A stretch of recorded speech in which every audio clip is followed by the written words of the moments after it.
চলেন আপনাদেরকে একটা ইন্টারেস্টিং প্রজেক্ট দেখানো যাক। তো আমি যদি ফাইলটাকে রান করি, রান করার পরে আমার থেকে আস্ক করতেছে, "do you want to buy a car?"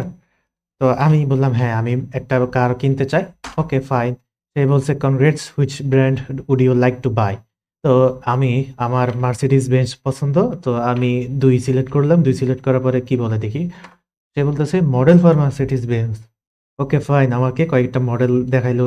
C class, A class, জিএলই, S class, হ্যাঁ? তো এখানে কি বলতেছে, যেই মডেলটা আমার পছন্দ ওই মডেলটা আমাকে লিখতে বলতেছে।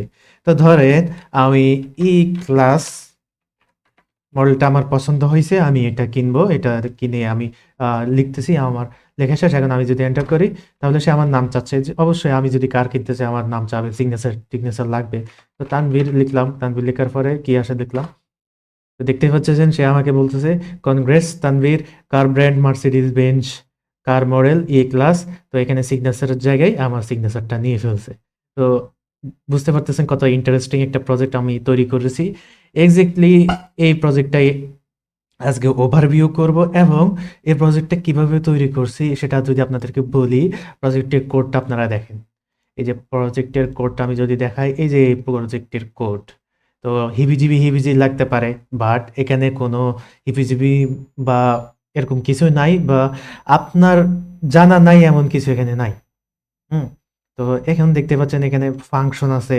ফাংশনের ভিতরে এখানে যা যাই আছে সব কিন্তু আপনি জানেন। জাস্ট একটু মাথা খাটাইতে হবে। তো আমি যদি প্রজেক্টটা ওভারভিউ করি, আমি এখানে পুরো প্রজেক্টটা পুরো প্রজেক্টে কি আছে সব এখানে আ নোট করে রাখছি, একটা ওভারভিউ দিয়ে রাখছি। তো এটা মূলত ফাংশন রিলেটেড প্রজেক্ট। তো এখন বলতে পারেন যে, "ভাই, ফাংশনের জাস্ট ২ টা ক্লাস নিছেন, ২ টা ক্লাস নিয়ে থিওরি আর কিছু কনসেপ্ট দিয়ে আমি কিভাবে প্রজেক্ট করব?" তো এখানে আহামরি কোনো কঠিনের কিছুই নাই। আমি যখন প্রজেক্টটা করব, আপনারা আমার সাথে যখন করবে, তখন আপনারা নিজেরাও বুঝতে পারবেন এখানে আহামরি কোনো কঠিনের কিছুই নাই। সব আপনাদের জানা, একদম সব জানা। যদি শুরু থেকে এই যে আমার প্লেলিস্টের শুরু থেকে এই পর্যন্ত সবগুলা লেকচার কমপ্লিট করে থাকেন তো? তো এই ভিডিওতে প্রজেক্টটা এখন করব না। এই ভিডিওতে জাস্ট ওভারভিউ দিব। কি থাকতেছে, কোথায় কি থাকতেছে, হ্যাঁ? কোন অপশনের পরে কোন অপশন আসতেছে, এইটাই জাস্ট আপনাদেরকে ওভারভিউ দেওয়ার চেষ্টা করব। তো এটা কেন? যাতে আপনারা জাস্ট এই ভিডিওটা দেখে নিজেরা ট্রাই করতে পারেন নেক্সট ভিডিও আসার আগে। হুম? তো নেক্সট ভিডিওতেই আমি ফুল প্রজেক্টটা করার চেষ্টা করব আরকি। তো শুরুতে প্রজেক্ট ডিটেইলস, শুরুতে আমার থেকে যে আস্ক করতেছে, "do you want to buy a car?" হ্যাঁ, এখন এখানে ২ টা জিনিস ঘটতেছে। ২ টা জিনিস কি? যদি ইয়েস দেয় একটা কাজ করবে, নো দিলে আরেকটা কাজ করবে। এখন সে সাপোজ ধরেন নো দিল, সে নো দিল। নো দেওয়ার পরে কি আসবে? এই যে নো দেওয়ার পরে সেই নো দেওয়ার পরে এই যে এখানে বলতেছে কি, আর ইউ পুয়ার? এখন এখানেও আবার ২ টা কাজ করতেছে। একটা কাজ কি, যদি ইয়েস দেয় তাহলে print a message, oh so sad. আর যদি মেবি দেয় বা অপশন 2 সিলেক্ট করে তাহলে কি দেখাবে? Print a message, may Allah give you money. তো এটা হচ্ছে এই যে নো এর ফাংশনালিটি এখানে শেষ। এখানে আর কোনো কাজ কারবার নাই। তো ফাংশনালিটি বেশি হচ্ছে যে এই যখন ইএসএ ক্লিক করবে। ইএসএ ক্লিক করবে। তো ধরেন ইউজার ইএসএ ক্লিক করলো। ইএসএ ক্লিক করার পরে এই যে এরকম একটা মেসেজ দেখাচ্ছে না? এরকম একটা মেসেজ দেখাচ্ছে, "congrats, which brand would you like to buy?" Which brands would you like to buy? আমি আবার যদি প্রোগ্রামটা আপনাদেরকে দেখাই, এটা ক্লিয়ার করে দেই। যদি দেই, তো আমি ১ নাম্বারে যদি ক্লিক করি, সে দেখতে পাচ্ছেন এই যে এইটা দেখাচ্ছে। "Congrats, which brand would you like to buy?" তো এখন এখানে বিভিন্ন অপশন আছে, ব্র্যান্ড নেম আছে, এখানে অপশনগুলো আছে। তো এগুলো আমরা তৈরি করব, সমস্যা নাই। এখন এই অপশনগুলো দেখাচ্ছে। এখন প্রত্যেকটা অপশনের জন্য আলাদা। দেখেন তো, এই যে BMW তে ক্লিক করলে কিন্তু এই যে BMW এর মডেলগুলো দেখাচ্ছে।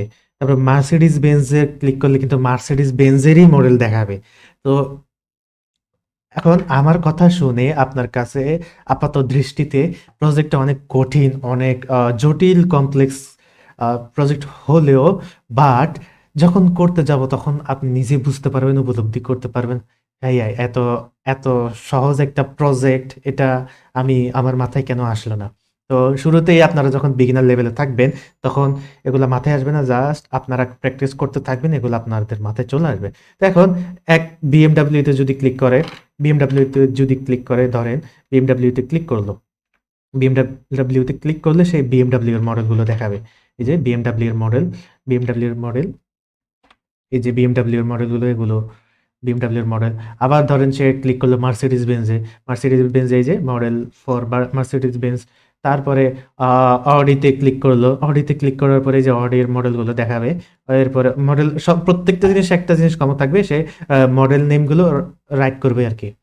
তো ল্যাম্বরগিনিতে গেলে ল্যাম্বরগিনির মডেলগুলো দেখাবে, ফেরারির ক্লিক করলে ফেরারির মডেলগুলো দেখাবে। তো এটা হচ্ছে যে এই পোর্শনের জন্য, এই অপশনগুলোর জন্য, হ্যাঁ? তো এটা একটা পয়েন্ট। তো এই পয়েন্টগুলোর জন্য যখন প্রত্যেকটা জিনিসে আবার একটা জিনিস কমন হচ্ছে, সেটা হচ্ছে ব্র্যান্ডের রাইট এ মডেল নেম। তো মডেল নেমটা যখনই সে লিখে ফেলবে, লিখে ফেলার পর প্রত্যেকটাতে যখন মডেল নেমটা লিখবে, লেখার পরে সে একটা জিনিসই দেখবে, right your name, right your name. অর্থাৎ ওই যে আপনি দেখলেন শুরুতে আমি নাম ইনপুট দিয়েছি। তো এই রাইট ইউর নেম, এটা এই ফাংশনালিটিস চাইবে, মানে নাম লেখার জন্য একটা ফাংশন কল হবে। তো নাম লেখার পরে যখন এন্টার দিব, তখন এরকম একটা মেসেজ দেখতে পাচ্ছি, রাইট? আমরা দেখলাম মেসেজে কংগ্রেস তানভীর। তো তানভীর এই নামটা কিন্তু এখান থেকেই নিয়েছে। তারপর কার ব্র্যান্ড ফেরারি, এখানে মেসেজে কি ফেরারি লিখছে? অবশ্যই লিখে নাই, এটা ডাইনামিক্যালি ফাংশনের মাধ্যমে আমরা প্যারামিটারের মাধ্যমে, প্যারামিটার কি সেটা কিন্তু অলরেডি জেনে গেছেন। তো প্যারামিটারের মাধ্যমে এগুলো আমরা ক্যাচ করেছি। তো ক্যাচ করার পরে যে কার মডেল নেম নিয়েছি, নেওয়ার পরে তানভীর সিগনেচারের মধ্যে নেমটা বসাই দিছি জাস্ট। এখানে কিছুই করি না, এখানে জাস্ট লেখা হয়েছে কনগ্রেটসটা লেখানো হয়েছে, কার ব্র্যান্ডটা লেখা হয়েছে এবং কার মডেলটা লেখা হয়েছে। আর বাকি সব যা আছে, এই যে সিগনেচারটাও লেখা হয়েছে, বাকি সব যা আছে সব ডাইনামিক্যালি এসে বসে গেছে। তো এই পুরো প্রজেক্টটাই আমি তৈরি করব নেক্সট ভিডিওতে। তো আমি এটা ওভারভিউ দেওয়ার কারণ হচ্ছে আপনি ভিডিওটা দেখে নিজে ট্রাই করার চেষ্টা করেন। তো চিন্তা ভাবনাতে মগ্ন হয়ে যান, নিজের ক্রিয়েটিভিটি দিয়ে এটা করার চেষ্টা করেন। যদি করতে পারেন তো কনগ্রাচুলেশনস, অবশ্যই কমেন্টে জানাবেন বা আমাদের গ্রুপে পোস্ট করবে।